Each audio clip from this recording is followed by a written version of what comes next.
सरल शब्दों में कहा जाए तो 16,000 मदरसों में पढ़ रहे 17 लाख बच्चों की यह बड़ी जीत है। सरल शब्दों में कहा जाए मदरसे। हेलो दोस्तों, स्वागत है आपका हमारे चैनल NH एजेंसी पर। काफ़ी महीनों से मदरसों का केस जो कोर्ट में चल रहा था और इसे असंवैधानिक बताते हुए हाई कोर्ट ने इस पर प्रतिबंध लगाने की बात कही थी और कहा था कि सभी मदरसों को तोड़ा जाएगा। लेकिन जब मामला सुप्रीम कोर्ट तक पहुंचा तो इसके कुछ ही महीने बाद सुप्रीम कोर्ट का फैसला आया है।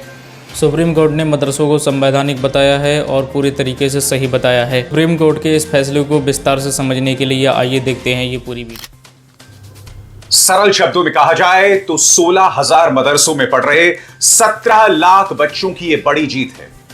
सरल शब्दों में कहा जाए मदरसे उत्तर प्रदेश में चलते रहेंगे और अब उसमें कोई बाधा नहीं आएगी। सरल शब्दों में कहा जाए तो सुप्रीम कोर्ट ने यह कहा है कि मदरसों का चलना देश की धर्मनिरपेक्षता के खिलाफ नहीं है। उन्होंने उत्तर प्रदेश के हाईकोर्ट के फैसले को पलटते हुए कहा कि पहले आप समझिए कि धर्मनिरपेक्षता की क्या मायने हैं। दोस्तों, इस फैसले के बहुत से आयाम, बहुत से अलग अलग पहलू हैं, उसे मैं बहुत ही सरल भाषा में आपके सामने लेकर आ रहा हूं। साथ ही अंत में मैं आपको बतलाऊंगा कि इस मुद्दे पर मेरी अपनी क्या राय है।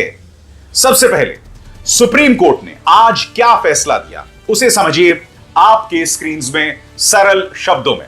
उत्तर प्रदेश में मदरसे दीनी तालीम के साथ यानी मजहबी तालीम के साथ चलते रहेंगे। मंगलवार को उत्तर प्रदेश के 16,000 मदरसों के लिए सुप्रीम कोर्ट का फैसला बड़ी राहत लेकर आया। सुप्रीम कोर्ट ने इलाहाबाद हाई कोर्ट के उस फैसले को पलट दिया जिसमें उसने उत्तर प्रदेश मदरसा शिक्षा एक्ट 2004 को असंवैधानिक बताया था। उत्तर प्रदेश में 16,000 मदरसे हैं जिसमें 17 लाख छात्र पढ़ाई करते हैं। सुप्रीम कोर्ट ने 2004 के उत्तर प्रदेश मदरसा शिक्षा बोर्ड अधिनियम की वैधता बरकरार रखी है और कहा है कि यह एक्ट धर्मनिरपेक्षता के सिद्धांत का उल्लंघन नहीं करता। सुप्रीम कोर्ट ने आज के इस फैसले में धर्मनिरपेक्षता के क्या मायने हैं वो भी समझाया है। अधिनियम 21 के क्या मायने हैं उसे भी समझाने की कोशिश की है, क्योंकि इसके एक एक शब्द पर गौर करना पड़ेगा। दोस्तों, हमें समझना पड़ेगा कि हम उस दौर में रह रहे हैं जहां मदरसों को बदनाम करने की भारतीय जनता पार्टी के नेता कोई कसर नहीं छोड़ते, लगातार उन पर हमला करते हैं, क्योंकि इन मदरसों में आप जानते हैं गरीब मुस्लिम बच्चे पढ़ते हैं और कहीं ना कहीं एक ऐसी सोच पनप रही है जो उनके इस बुनियादी अधिकार को उनसे छीन लेना चाहती है। मजहबी तालीम पर लगातार सवाल उठाए जाते हैं और यहां पर दोहरे मापदंड साफ तौर पर दिखाई देते हैं, क्योंकि हम जानते हैं इस देश में अलग अलग धर्म अपने अपने तरीके से मजहबी तालीम देते हैं, मगर भारतीय जनता पार्टी को सिर्फ मदरसों पर आपत्ति है। मैं आपको बतलाना चाहता हूं कि इसमें सुप्रीम कोर्ट ने क्या कहा, उसके एक एक शब्द पर गौर करने की जरूरत है। सुप्रीम कोर्ट ने कहा कि धर्मनिरपेक्षता के मायने समझने चाहिए। हर धर्म के अपने संस्थान हैं, ऐसे में मदरसों को क्यों निशाना बनाया गया है। सुप्रीम कोर्ट के इस फैसले के बाद यह साफ है कि करीब 16,000 मदरसे चलते रहेंगे। कोर्ट ने कहा माइनॉरिटीज की शिक्षा के अधिकार को बरकरार रखा जाना चाहिए। मदरसा एक्ट मदरसों के कामकाज में दखल नहीं देता। सुप्रीम कोर्ट ने सरकार से कहा कि वो मदरसों के लिए न्यूनतम मानदंड तय कर सकती है। यह देख सकती है कि मदरसों में किस तरह की शिक्षा दी जाए। जस्टिस पारदीवाला ने भी सुनवाई के दौरान बड़े सवाल उठाए थे। पारदीवाला ने कहा था लोकाचार को समझना चाहिए। देश में एक ही धर्म के संस्थान नहीं चल सकते। देश में मोनास्ट्री, मिशनरी, गुरुकुल भी चलते हैं। इसका मतलब यह नहीं कि वो सिर्फ धार्मिक पढ़ाई करवाते हैं। दोस्तों, मदरसों पर सवालिया निशान लग गया था जब हाईकोर्ट ने फैसला सुनाया था। यही नहीं, हाईकोर्ट ने तो यह तक कह दिया था कि मदरसों का वजूद में होना यानी धर्मनिरपेक्षता पर सवाल है। अजीबोगरीब बात यह है दोस्तों, जब हाईकोर्ट का यह फैसला आया था तो भारतीय जनता पार्टी इस पर तालियां बजा रही थी। यह बात अलग है, ना बीजेपी ना इनके समर्थकों को धर्मनिरपेक्षता से कुछ भी लेना देना है। मैं आपको बतलाना चाहता हूं इलाहाबाद हाईकोर्ट ने इस बारे में क्या कहा, आपकी स्क्रीन पर। हाईकोर्ट की लखनऊ बेंच ने 22 मार्च को मदरसा एक्ट को असंवैधानिक करार दिया था। हाईकोर्ट ने सरकारी अनुदान पर मदरसा चलाने को धर्मनिरपेक्षता के खिलाफ माना था। हाईकोर्ट ने आदेश दिया था कि राज्य सरकार सभी मदरसा छात्रों का दाखिला राज्य सरकार सामान्य स्कूलों में करवाए। 5 अप्रैल को सुप्रीम कोर्ट ने हाई कोर्ट के आदेश पर अंतरिम रोक लगा दी थी। Chief justice DY Chandrachud, justice JB. Pardiwala और मनोज मिश्रा की बेंच ने बाद में विस्तार से मामले पर सुनवाई की और 22 अक्टूबर को फैसला सुरक्षित रख लिया। हाईकोर्ट के आदेश के खिलाफ सुप्रीम कोर्ट पहुंचे मदरसा संचालकों का कहना है कि इसमें 17 लाख मदरसा छात्र और 10,000 शिक्षक प्रभावित होंगे। तो जैसे मैंने कहा दोस्तों कि मदरसे न सिर्फ गरीब मुस्लिम बच्चों को दीनी शिक्षा यानी मजहबी शिक्षा देते हैं, बल्कि कई जो हैं शिक्षक इसके जरिए नौकरी पाते हैं।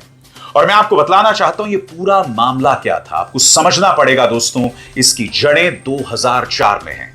मामला क्या है आपकी स्क्रीन पर। उत्तर प्रदेश में 2004 में मदरसा एक्ट बनाया गया था। इसमें कहा गया था कि सभी मदरसे सरकार के नियमों के अधीन होंगे। उत्तर प्रदेश में 24,500 मदरसे हैं, जिसमें 8,000 रजिस्टर्ड नहीं हैं। बचे 16,500 मदरसे रजिस्टर्ड हैं और सरकारी नियम से चलते हैं। 560 मदरसे ऐसे हैं जो राज्य सरकार के फंड से चलते हैं। अब जब हाईकोर्ट का फैसला आया तो मदरसों के कई तर्क थे। उनमें से कई ऐसे तर्क थे जिस पर सुप्रीम कोर्ट ने गौर किया, और वो तर्क क्या थे आपकी स्क्रीन पर। मदरसों के तर्क ये थे कि 1908 से मदरसे चल रहे हैं। यूपी में 16,500 मदरसे हैं, इनमें 17 लाख छात्र पढ़ रहे हैं। मदरसों में 10,000 शिक्षक हैं। मदरसे खत्म होंगे तो मजहबी तालीम कैसे देंगे? मदरसे सरकार के आदेश के तहत चल रहे हैं, उनके सिलेबस को मदरसों में लागू किया जा रहा है। दोस्तों, हाईकोर्ट में आपने आदेश में कहा था कि इन्हें मदरसों से निकाल के सरकारी स्कूल में भेजा जाए। बड़ा सवाल ये कि हम जानते हैं पिछले 10 सालों में इस देश की क्या हालत है। हमने उत्तर प्रदेश में कम से कम 2 ऐसी मिसालें देखी हैं। आपको याद होगा किस तरह से पश्चिमी उत्तर प्रदेश में एक महिला टीचर ने एक मुस्लिम लड़के को अपनी क्लास में खड़ा होकर पूरी क्लास से उससे थप्पड़ लगवाए थे। फिर आपको याद होगा एक और मिसाल आई थी जिसमें एक मुस्लिम बच्चा स्कूल में बिरयानी लेकर जाता है और उसको लेकर, याद है आपको, टीचर ने क्या क्या अनर्गल उसकी मां को सुनाया था। तो एक तरफ आप ये कहते हैं कि सरकारी स्कूलों में पढ़ाएं, मगर बड़ा प्रश्न ये कि क्या सरकारी स्कूलों में सांप्रदायिक सौहार्द पैदा करने की कोशिश की जा रही है? क्योंकि मैं एक बात स्पष्ट कर दूं, जो कुछ हमारे न्यूज चैनल्स में चलता है, जो कुछ भारतीय जनता पार्टी के नेता चुनावी रैलीज में उगलते रहते हैं, उसका असर समाज पर भी पड़ता है। याद कीजिए प्रधानमंत्री नरेंद्र मोदी ने क्या कहा था कि आपकी बेटियां जो हैं वो घुसपैठियों को दिया जा रहा है। अब यहां पर घुसपैठियों को कोई नुकसान नहीं होता है, ले देकर लोग फिर देश की माइनॉरिटीज पर हमला बोलना शुरू कर देते हैं। तो जाहिर सी बात है, जब आप ये कहते हैं कि मदरसा के छात्रों को हमें सरकारी स्कूलों में भेजने की जरूरत है, तो आपको पहले माहौल पैदा करना पड़ेगा ताकि एक ही स्कूल में हिंदू, मुस्लिम, सिख, ईसाई बहुत प्यार से पढ़ सके। क्योंकि आप जानते हैं पिछले 10 सालों में इस देश की सोच बदल चुकी है। अब मैं आपको अपनी राय देना चाहता हूं दोस्तों। सबसे पहली बात, मदरसों की अगर बात करें दोस्तों, तो कई गरीब बच्चे मदरसों में शिक्षा पाते हैं। उनके पास इतने भी पैसे नहीं होते कि वो सरकारी स्कूलों में अपने बच्चों को भेज सकें। तो सबसे पहली बात, मदरसे जो होते हैं वो गरीब बच्चों को शिक्षा देते हैं। दूसरी बात, मजहबी तालीम। जैसे मैंने आपको बताया, मजहबी तालीम लगभग तमाम धर्म देते हैं। हिंदू धर्म की भी बात की जाए तो गुरुकुल है, सरस्वती शिशु मंदिर है। सरस्वती शिशु मंदिर में तो आरएसएस का प्रचार भी होता है, आरएसएस का प्रोपेगेंडा भी पढ़ाया जाता है। जब मैं छोटा था तो मैं जहां रहता था टैगोर गार्डन में, पश्चिमी दिल्ली में, हमारे घर के सामने सरस्वती शिशु मंदिर था। कोई दिक्कत नहीं है। तो जाहिर सी बात है, एक व्यक्ति को मजहबी तालीम हासिल करने का पूरा अधिकार है। तीसरी बात दोस्तों, समाज की मुख्य धारा में सबका एक साथ होना। इसका जिक्र मैं अभी अभी कर चुका हूं।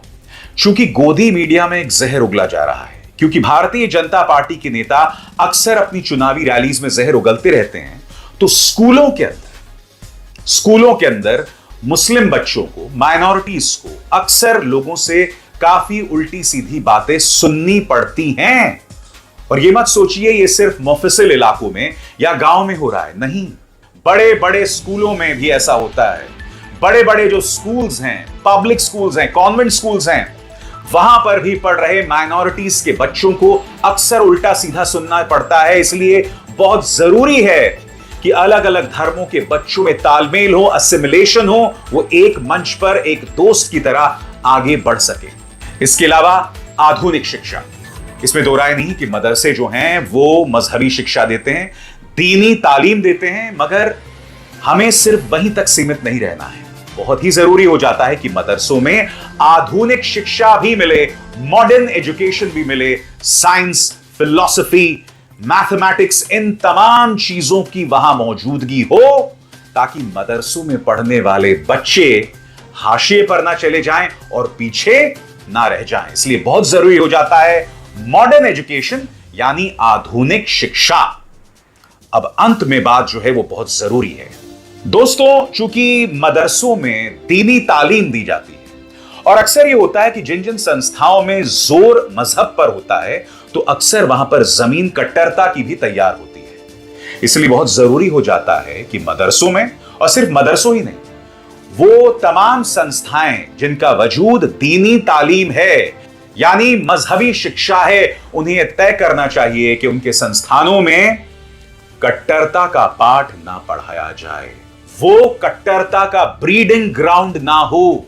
क्योंकि अगर कट्टरता होगी तो ये बच्चे यही पढ़कर समाज में प्रवेश करेंगे और आगे जाकर खुद को अलग थलग पाएंगे और समाज के लिए और अपने लिए मुश्किल पैदा करेंगे।